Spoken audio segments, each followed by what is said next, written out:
بسم اللہ الرحمن الرحیم۔ السلام علیکم ورحمۃ اللہ وبرکاتہ۔ امید ہے آپ سب خیریت سے ہوں گے، اپنوں میں اپنے پیاروں کے ساتھ خوشحال زندگی گزار رہے ہوں گے۔ آج کا میرا ٹاپک ہے غزوہ خندق۔ تو چلیے شروع کرتے ہیں آج کا اپنا نیا ٹاپک۔ جنگ خندق کی تیاریاں زور و شور سے جاری تھیں۔ مسلمانوں کی جماعت رسول اللہ صلی اللہ علیہ وسلم کے ارد گرد خندق کی کھدائی میں مشغول تھی۔ بہت سے مسلمانوں کے گھروں میں ایک وقت کی روٹی بھی دستیاب نہ تھی، پھر بھی وہ رسول اکرم صلی اللہ علیہ وآلہ وسلم سے بے انتہا محبت اور شدید لگاؤ کے سبب آپ کے حکم کی تعمیل میں لگے رہتے تھے۔ بھوک کی شدت سے نڈھال ہو جاتے تو اپنے پیٹ پر پتھر باندھ کر خندق کی کھدائی کرتے تاکہ زیادہ سے زیادہ بھوک برداشت کر سکیں۔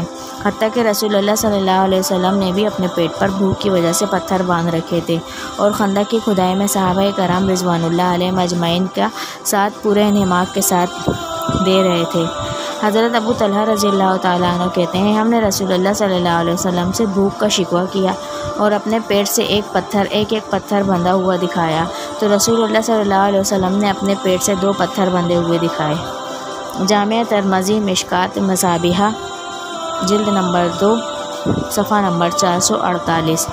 خندق کی کھدائی کرنے والے صحابہ کرام کی تعداد 1000 اور وافدی کی روایت کے مطابق 3000 بتائی گئی ہے۔ خندق کی کھدائی کے دوران کئی معجزات رونما ہوئے، ان میں سے ایک معجزہ ہم یہاں ایک صحابیہ کے حوالے سے نقل کرتے ہیں۔ حضرت نعمان بن بشیر رضی اللہ تعالیٰ عنہ کی بہن کا بیان ہے کہ میری والدہ بنت رواحہ رضی اللہ تعالیٰ عنہ نے مجھے بلایا اور 2 مٹھی کھجوریں دے کر کہنے لگیں، انہیں اپنے والد بشیر اور ماموں عبداللہ بن رواحہ کی خدمت میں لے جاؤ تاکہ وہ دوپہر کے کھانے میں کچھ کھا لیں۔ میں کھجوریں لے کر اپنے والد اور ماموں کی تلاش میں نکلی تو دیگر صحابہ کے ساتھ خندق کی کھدائی میں مشغول تھے۔ مجھے انہیں تلاش کرتے دیکھ کر رسول اکرم صلی اللہ علیہ وسلم نے بلایا اور پوچھنے لگے، تیرے پاس کیا ہے؟ میں نے عرض کیا، یہ چند کھجوریں ہیں جنہیں دے کر میری امی نے میرے ابو اور ماموں کے پاس بھیجا ہے تاکہ وہ دوپہر کے کھانے میں کچھ کھا لیں۔ رسول اکرم صلی اللہ علیہ وسلم نے فرمایا، یہ کھجوریں مجھے دے دو۔ میں نے کھجوریں رسول اللہ صلی اللہ علیہ وسلم کے دونوں ہاتھوں میں رکھ دیں۔ آپ صلی اللہ علیہ وسلم کی ہتھیلیاں نہیں بھریں۔ پھر آپ کے حکم سے چادر بچھائی گئی اور آپ صلی اللہ علیہ وسلم نے چادر پر کھجوریں پھیلا دیں۔ پھر آپ صلی اللہ علیہ وسلم نے ایک آدمی سے فرمایا، اہل خندق کو آواز دو کہ وہ آ کر دوپہر کا کھانا کھا لیں۔ یہ آواز سنتے ہی خندق کی کھدائی کرنے والے تمام صحابہ کرام علیہ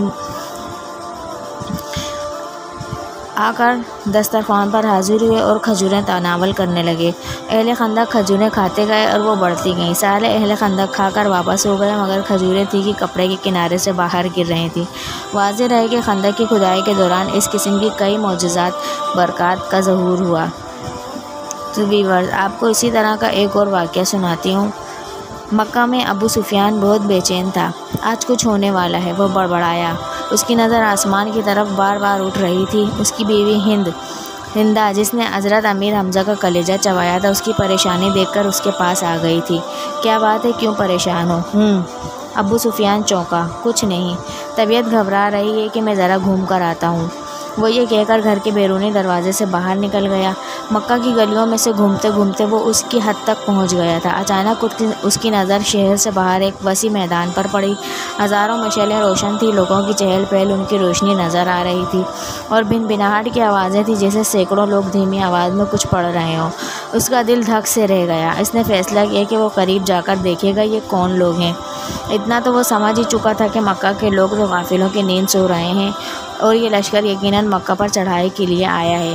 وہ جاننا چاہتا تھا کہ یہ کون ہے۔ وہ آہستہ آہستہ اوٹ لیتا اس لشکر کے کافی قریب پہنچ چکا تھا۔ کچھ لوگوں کو اس نے پہچان لیا تھا، یہ اس کے اپنے ہی لوگ تھے جو مسلمان ہو چکے تھے اور مدینہ ہجرت کر چکے تھے۔ اس کا دل ڈوب رہا تھا۔ وہ سمجھ گیا تھا کہ یہ لشکر مسلمانوں کا ہے اور یقیناً محمد صلی اللہ علیہ وسلم اپنے جانثاروں کے ساتھ مکہ آ پہنچے ہیں۔ وہ چھپ کر حالات کا جائزہ لے ہی رہا تھا کہ عقب سے کسی نے اس کی گردن پر تلوار رکھ دی اور اس کا اوپر کا سانس اوپر اور نیچے کا نیچے رہ گیا تھا۔ لشکر کے پہرےداروں نے اسے پکڑ لیا تھا، اب اسے بارگاہ محمدی میں لے جا رہے تھے۔ اس کا ایک ایک قدم کئی من کا ہو چکا تھا۔ ہر قدم پر اسے اپنے کرتوت یاد آ رہے تھے۔ جنگ بدر، احد، خندق، خیبر سب اس کی آنکھوں کے سامنے ناچ رہے تھے۔ اسے یاد آ رہا تھا کہ اس نے کیسے سرداران مکہ کو اکٹھے کیا تھا اور محمد صلی اللہ علیہ وسلم کو قتل کرنے کے لیے کیسے نجاشی کے دربار میں جا کر تقریر کی تھی کہ یہ مسلمان ہمارے غلام اور باغی ہیں، ان کو ہمیں واپس کر دو۔ کیسے اس کی بیوی ہندا نے امیر حمزہ کو اپنے غلام حبشی کے ذریعے شہید کروا کر ان کا سینہ چاک کر ان کا کلیجہ نکال کر چبایا اور ناک اور کان کاٹ کر گلے میں ہار بنا کر ڈالے تھے، اور اب اسے اسی محمد صلی اللہ علیہ وسلم کے سامنے پیش کیا جا رہا تھا۔ اسے یقین تھا کہ اس کی روایت کے مطابق اسے جیسے ہی دہشت گرد کا فوراً کر دیا جائے گا۔ ادھر بارگاہ رحمت للعالمین میں اصحاب رضی اللہ تعالیٰ عنہ جمع تھے اور صبح کے اقدامات کے بارے میں مشاورت چل رہی تھی کہ کسی نے آ کر ابو سفیان کی گرفتاری کی خبر دے دی۔ اللہ اکبر! خیمہ میں نعرہ تکبیر بلند ہوا۔ ابو سفیان کی گرفتاری ایک بہت بڑی خبر اور کامیابی تھی۔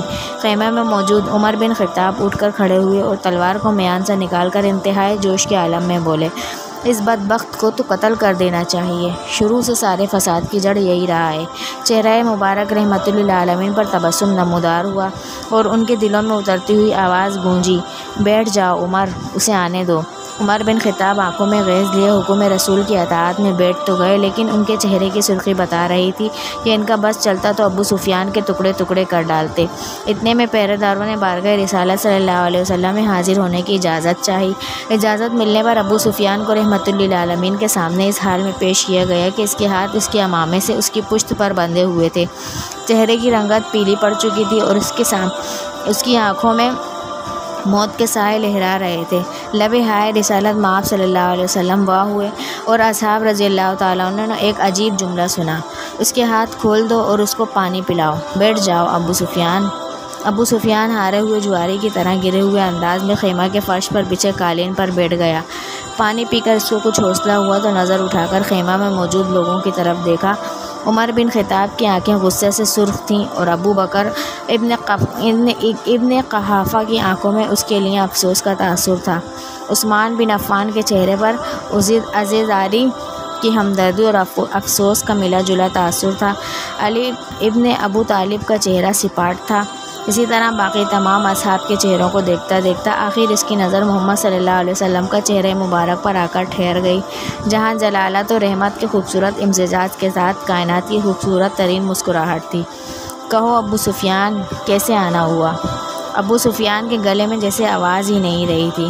بہت ہمت کر کے بولا، موم، میں اسلام قبول کرنا چاہتا ہوں۔ عمر بن خطاب ایک بار پھر اٹھ کھڑے ہوئے، یا رسول اللہ، یہ شخص مکاری کر رہا ہے، جان بچانے کے لیے اسلام قبول کرنا چاہتا ہے، مجھے اجازت دیجیے میں آج اس دشمن ازلی کا خاتمہ کر ہی دوں۔ بیٹھ جاؤ عمر۔ رسالت مآب صلی اللہ علیہ وسلم نے نرمی سے پھر فرمایا، بولو ابو سفیان، کیا تم واقعی اسلام قبول کرنا چاہتے ہو؟ جی یا رسول اللہ، میں اسلام قبول کرنا چاہتا ہوں۔ میں سمجھ گیا ہوں کہ آپ صلی اللہ علیہ وسلم اور آپ کا دین بھی سچا ہے اور آپ کا خدا بھی سچا ہے، اس کا وعدہ پورا ہوا۔ میں جان گیا ہوں صبح مکہ کو فتح ہونے سے کوئی نہیں بچا سکے گا۔ چہرہ رسالت مآب صلی اللہ علیہ وسلم پر مسکراہٹ پھیلی۔ ٹھیک ہے ابو سفیان، تو میں تمہیں اسلام کی دعوت دیتا ہوں اور تمہاری درخواست قبول کرتا ہوں۔ جاؤ، تم آزاد ہو۔ صبح ہم مکہ میں داخل ہوں گے اور انشاءاللہ ہمیں تمہارے گھر کو، جہاں آج تک اسلام اور ہمارے خلاف سازشیں ہوتی رہی ہیں، جائے امن قرار دیتا ہوں۔ جو تمہارے گھر میں پناہ لینا چاہے گا وہ محفوظ ہے۔ ابو سفیان کی آنکھیں حیرت سے پھٹتی جا رہی تھیں، اور مکہ والوں سے کہنا، جو بیت اللہ میں داخل ہو گیا اس کو امان ہے، جو اپنی کسی عبادت گاہ میں چلا گیا اس کو امان ہے، یہاں تک کہ جو اپنے گھروں میں بیٹھا رہا اس کو امان ہے۔ جاؤ ابو سفیان، جاؤ اور جا کر صبح ہماری آمد کا انتظار کرو، اور کہنا مکہ والوں سے کہ ہماری کوئی تلوار میان سے باہر نہیں ہوگی، ہمارا کوئی تیر ترکش سے باہر نہیں ہوگا، ہمارا کوئی نیزہ کسی کی طرف سیدھا نہیں ہوگا جب تک کوئی ہمارے ساتھ لڑنا نہ چاہے گا۔ ابو سفیان نے حیرت سے محمد صلی اللہ علیہ وسلم کی طرف دیکھا اور کانپتے ہوئے ہونٹوں سے بولنا شروع کیا، اشہد ان لا الہ الا اللہ و اشہد ان محمدًا عبدہ و رسولہ۔ سب سے پہلے عمر بن خطاب آگے بڑھے اور ابو سفیان کو گلے سے لگایا۔ مرحبا اے ابو سفیان، اب سے تم ہمارے دینی بھائی ہو گئے، تمہاری جان مال ہمارے اوپر ویسے ہی حرام ہو گئے جیسے کہ ہر مسلمان کا دوسرے پر حرام ہے۔ تم کو مبارک ہو کہ تمہاری پچھلی ساری خطائیں معاف کر دی گئیں اور اللہ تبارک و تعالیٰ تمہارے پچھلے گناہ معاف فرمائے۔ ابو سفیان حیرت سے خطاب کے بیٹے کو دیکھ رہا تھا۔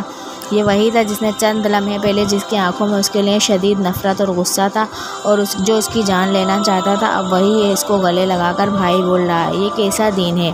ایک ایسے لوگ ہیں۔ سب سے گلے مل کر رسول اللہ صلی اللہ علیہ وسلم پر ہاتھوں پر بوسہ دے کر ابو سفیان خیمے سے باہر نکل گیا۔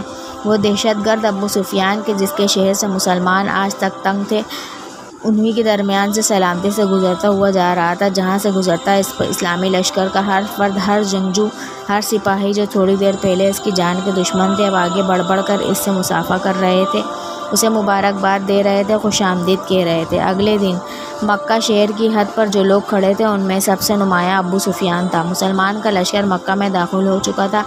کسی ایک تلوار، کسی ایک نیزے کی انے، کسی ایک تیر کی نوک پر خون کا ایک قطرہ بھی نہیں تھا۔ لشکر اسلام کو ہدایت مل چکی تھی، کسی کے گھر میں داخل مت ہونا، کسی کی عبادت گاہ کو نقصان مت پہنچانا، کسی کا پیچھا مت کرنا، عورتوں اور بچوں پر ہاتھ نہ اٹھانا، کسی کا مال نہ لوٹنا۔ بلال حبشی آگے آگے اعلان کرتا جا رہا تھا، مکہ والوں، رسول خدا صلی اللہ علیہ وسلم کی طرف سے آج تم سب کے لیے عام معافی کا اعلان ہے۔ کسی سے اس کے سابقہ اعمال کی باز پرست نہیں کی جائے گی۔ جو اسلام قبول کرنا چاہے وہ کر سکتا ہے، جو نہ کرنا چاہے وہ اپنا سابقہ دین پر رہ سکتا ہے۔ سب کو ان کے مذاہب کے مطابق عبادت کی کھلی اجازت ہوگی، صرف مسجد حرام اور اس کی حدود کے اندر بت پرستی کی اجازت نہیں ہوگی۔